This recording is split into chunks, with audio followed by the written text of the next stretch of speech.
Hey guys, welcome back to another Update Thursday video. So I'm mainly going to do these now for when there is a bigger update coming out that I'd like to talk about with you guys, or anything that kind of changes any core mechanics or changes anything in the game that we are kind of used to from back in the day. That's what I'm doing today. There's a couple of really big things that we've been used to for many years that have been changed today. So I'm going to talk about that, and hopefully you guys can discuss them in the comment section as well. So the first thing we're going to go over today is the Fremennik Exiles quest that is being proposed here on this news post from about a week ago. This quest is currently being pulled in-game right now, and the poll actually ends tomorrow on the 6th of September, so tomorrow is Friday. If you guys are watching this in the future, then I'm sorry the poll is over, but if you're watching this today, or maybe early tomorrow, the quest is actually being pulled in-game right now. And what they say here is that a simple investigation soon leads to one of the greatest threats the Fremennik have ever seen. So the reason I'm talking about this today is because there's a couple of rewards being offered with this quest that are actually kind of interesting, including a change to the, or an upgrade to the probably one of the most famous helms in the game, the Helm of Neitiznot, or the Nezi helm, just to keep it simple. The quest itself is going to require the completion of the Fremennik Isles, Lunar Diplomacy, Mountain Daughter, and then Heroes quest. So some pretty higher level requirements for a RuneScape quest, and then we have a lot of 60 stats here required as well. So 65 crafting, 60 Slayer, Smithing, and Fishing, and then 55 rune crafting. Now, for many of you guys, this is like, hey, it's pretty easily, not so many high requirements here, and then you get to this last one, 55 rune crafting, and it probably hits you pretty hard. But we're 5 years into old school RuneScape. You guys should all have 55 rune crafting by now. It's not too bad. Come on, relax. So rewards, we're going to have 2 quest points, access to a new Island of Stone that they're proposing, 15k Slayer, 15k crafting, and then 5k runecrafting XP. The Island of Stone is going to be a new dungeon available after the quest is complete. It's going to contain Dagonoths, Basilisks, and Basilisk Knights. Now, the Dagonoth rooms and Basilisk rooms aren't that big of a deal, but the Basilisk rooms are actually the Basilisk Knight rooms. Sorry, that's a lot. I've never said Basilisk so often in my life. The Basilisk Knight rooms are going to drop an attachment to the Helm of Nezi. It's going to drop the Neitiznot Faceguard. And when you attach this Faceguard to the Helm of Nezi, it upgrades to the Neitiznot Faceguard, which you guys can see right here. Now, this thing looks absolutely awesome. From a visual perspective, this thing looks super cool. Now, the reason that this is going to be pulled, or has to be pulled, is because it actually is a current buff to the Nezi helm, right? So this actually would be new,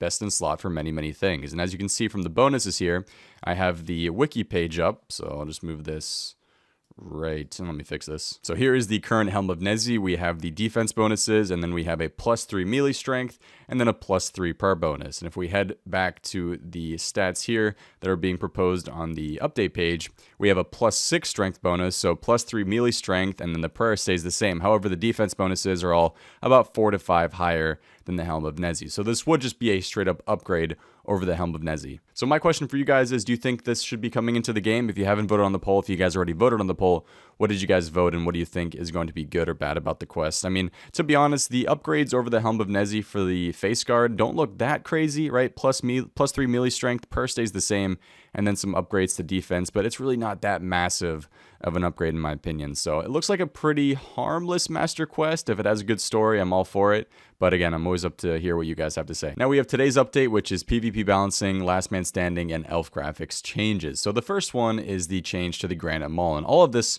was discussed in the State of the PvP blog, where they discussed 2 PvP minigames, which was Bounty Hunter and Last Man Standing, as well as some issues that were affecting PvP gameplay. And this first change is something that was affecting PvP gameplay, and that is a change to the Granite Maul. So I think for the first time ever, there's been plenty of changes to the G-Maul in the past.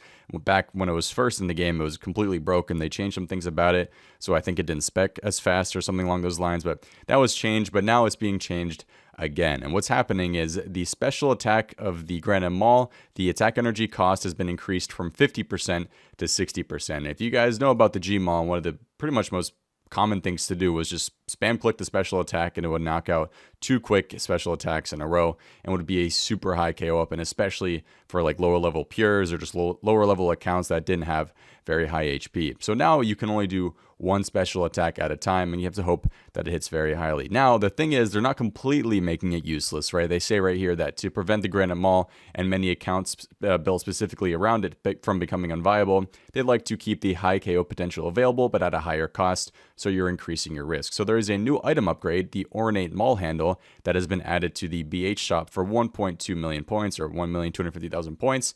And when you upgrade it with this item, the energy cost of the Maul special attack is reduced to 50. So when lost on death in PvP, the Granite Maul handle converts to 375k coins. So for normal players who don't have this Granite Maul handle, the special attack of the Granite Maul is pretty useless in my opinion. But the thing is, this thing is never used anywhere else in the game aside from PvP. So many accounts, I'd say most accounts, aren't going to use a Granite Maul anyway. However, if you are a pure account and would like to continue using it, you have to get this Granite Maul handle. Costs 1,250,000 BH points, which is a pretty hefty purchase. And then when you die and you lose it, it's 375k points. So things like emblems, mysterious emblems, are going to be bought very, very often now for this upgrade. I mean, the BH shop has plenty of things in it that are great, and this Granite Maul handle is just one of the few things in there that's going to upgrade it quite a bit. So again, for most of you guys watching, I feel like you don't really care too much about this change, because I'd say the majority of people watching are most likely main accounts or Iron Men of some sort. However, if you guys do have a PKing account, you guys do have pures, you're into PvP, let me know what you think of this change. The Dinhs Bulwark has also been changed as well. It was considered to have too much protection, and when used in combination with Black D'hide, the Bulwark made tanking and escaping PvP far easier than intended. Initially, they proposed reducing all the defensive stats of the item, but after the feedback, only the magic defense bonus of the Bulwark has been reduced from 18 to 0. So it was very, very common for people training in the wild, especially at Black Jins or even at the Wildy Altar.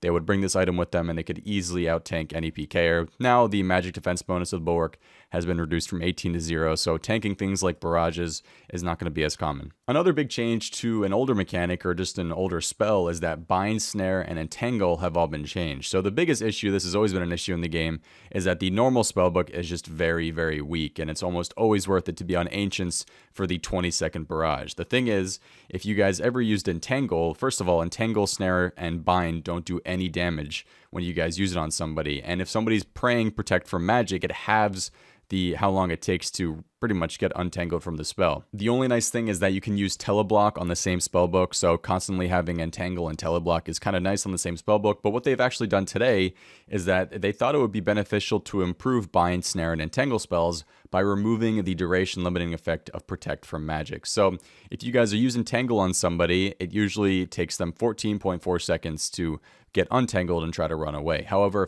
if they had Protect from magic on, it would take 7.2 seconds. Now, the Protect from magic spell does absolutely nothing against these spells. So pretty much if you get caught by one of these, it is always going to take the same amount of time to run away. This does make the normal spellbook a little bit more viable. Again, I still think Ancient Magics is so worth it for the extra damage, but for people who don't really have access to Ancients or don't want to switch to Ancients, this is a nice upgrade to the normal spellbook.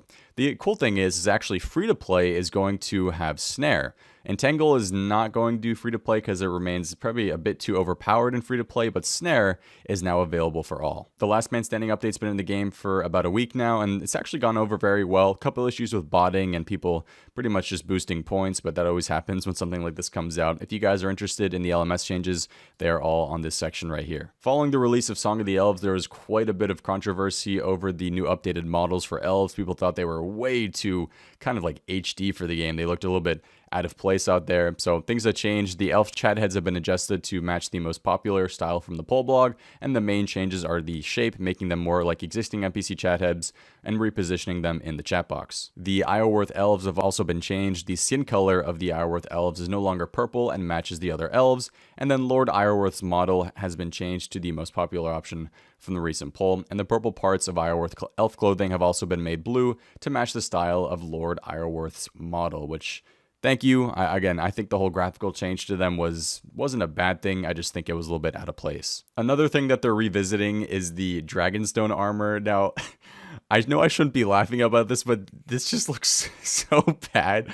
It looks like something you'd see on a private server. I know Dragonstone Armor isn't that popular, and I think it's for a reason, because I think all these options just look kind of funny. If you guys had to pick one of these, let me know in the comment section below which one are you guys going for. But this just looks like They just like had a dartboard and just chucked some Dragonstones on there. Now, another cool change is actually they have changed the welcome screen. We've had the same welcome screen for years and years and years, right? You were kind of used to just having the last time you logged in, the picture in the middle, and then the message of the week below. Now they've changed it to have a bit more things on it, pretty much, right? We have the login screen at the top, so the last time you logged in, the most recent update. Click here to play is in the middle. How much membership you have left, how many messages you have in your inbox, and then below is the message of the week. It's not too crazy of a change, looks pretty much exactly the same, but they can fit more in here, and it just looks a lot better. RuneLite also had an update last week as well. The menu entry swapper plugin can now swap the pickpocket menu option with the talk to menu option for all NPCs, not just ham members, with the exception of NPCs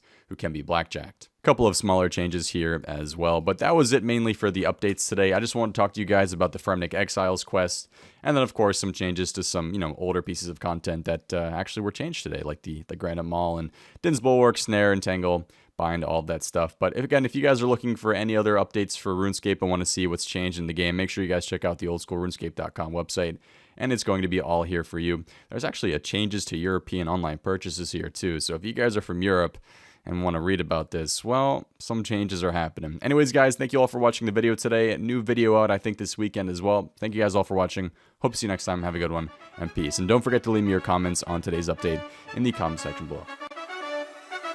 Wow.